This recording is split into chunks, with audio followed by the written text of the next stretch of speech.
বন্ধুরা, আজকে আবারও একটা নতুন শাকের সাথে পরিচিত হব আমরা। দেখছি আমার মাসি কি শাক তুলছে, এগুলো একটা পাতার মতো গোল গোল। জিনিসটা কি সেটা একটু জানবো। কি শাক? থারকুলি পাতা। থানকুনি পাতা? কি এইগুলো কি করে এগুলো?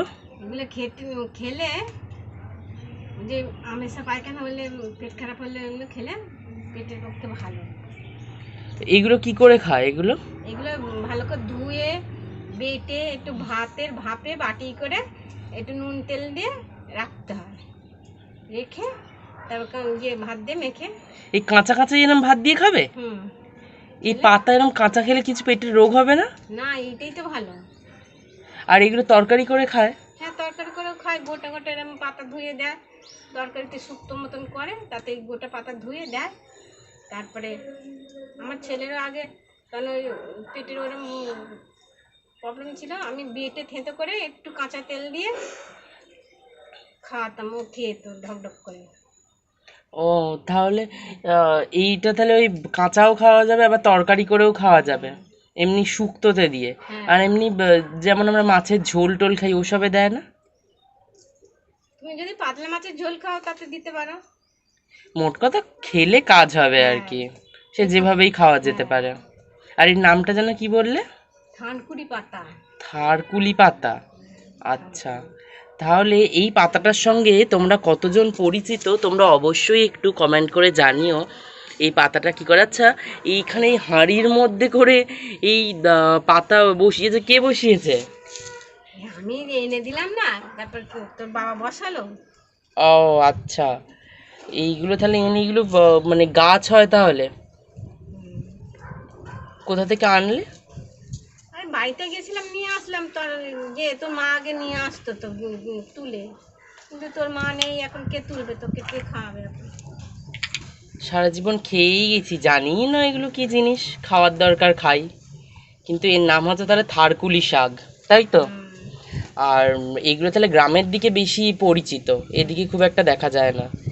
একটা গ্রামের দিকে অনেক পাতা আছে, যেমন হাত কেটে গেলে একটা কালো রঙের পাতা আছে, সেটা ঘষে এরকম করে ঘষে ঘষে রস বার করে এরকম হাতে চেপে দাও, দিয়ে বেঁধে দাও, তাতেও ভালো হয়ে যাবে, ব্যথা মরে যাবে।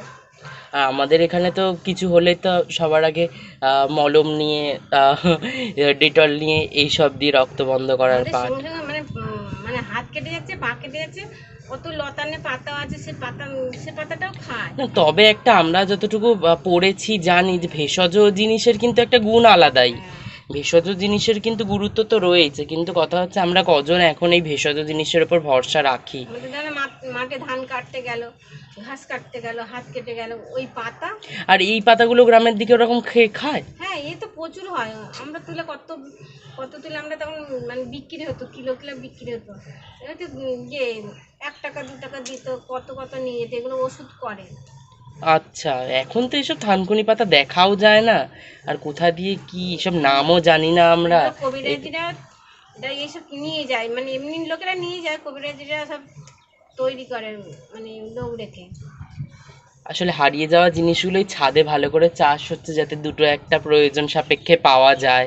আসলে আমরা তো পেয়েই উঠি না এই সমস্ত জিনিস, আর বাজারে তো এসব দেখতেই পাবো না যে থানকুনি পাতা বলে কোনো একটা পাতা আবার বিক্রি হচ্ছে। পাতাটাকে একটু কাছ থেকে দেখি। সব বিক্রি হয়, কিন্তু যারা খাবে তারা ঠিক জোগাড় করে, মানে আগে চিনতে হবে, না চিনতে পারলে তাহলে মানে কেনাটা বৃথা। দোকানে গিয়ে চিনবো কি করে যে এইগুলোকে থানকুনি পাতা বলে? এই যে পরিচিত হচ্ছে আজকে, এরপর দেখতে হবে যে আদৌ পাওয়া যায় কিনা। এগুলো তুই দেখবি, আমি বেটে দেবো, আর ওই খাবি আজকেরই। তো পেটটা ব্যথা করছে, এগুলোতে তাহলে পেট ব্যথা সারে। ঠিক আছে তাহলে। আমি সকালে 2টো করে 4-5টা পাতা তুলে ধুয়ে। আচ্ছা, টেস্ট কেমন খেতে? একটু কষ্টা মতো খেতে? এই পাতা সকালবেলা 4-5টা ধুয়ে আর চিপে জল দিয়ে খেয়ে নিবি, না জল খেলেও হবে, এমনি খেয়ে নিবি। ঠিক আছে, তাহলে আজকের আমাদের থানকুনি পাতার পর্ব এই পর্যন্তই শেষ হোক। পরবর্তীতে আবার অন্য কোনো গাছের এরম পর্ব যদি আমরা জানতে পারি নিশ্চয়ই দেখাবো। তাহলে ভিডিওটা এখানে শেষ করি। আর কিছু বলার আছে দর্শকদের? আমাদের কত অনেক রকম পাতা আছে, যেমন কেশের পাতা, মাথায়তে দাও। ভেষজ গুণ আর কি। ঠিক আছে, আবার কেশরতি পাতা যদি কোনোদিন আমরা লতা খুঁজে পাই, সেটা তোলার ভিডিও এরকম বন্ধুদের সাথে পোস্ট করা একটা হবে। লতা পাতা শুদ্ধ লতা হয়ে যাবে, ওই পাতা নিয়ে ওই কেটে কুটে গেলে দিলেই ভালো হবে। আর একটা বিশেষ পাতা ছিল, সেইটা ঘা ঘেউড়ি হলে না ভালো হয়ে যেত, তার আঠা দিলে। ঠিক আছে, সেই সমস্ত পাতার পর্ব যখন আমরা জানবো আবার সবার সাথে শেয়ার করা হবে। তাহলে আজকের এই থানকুনি পাতার পর্ব এখানেই শেষ করছি আমরা।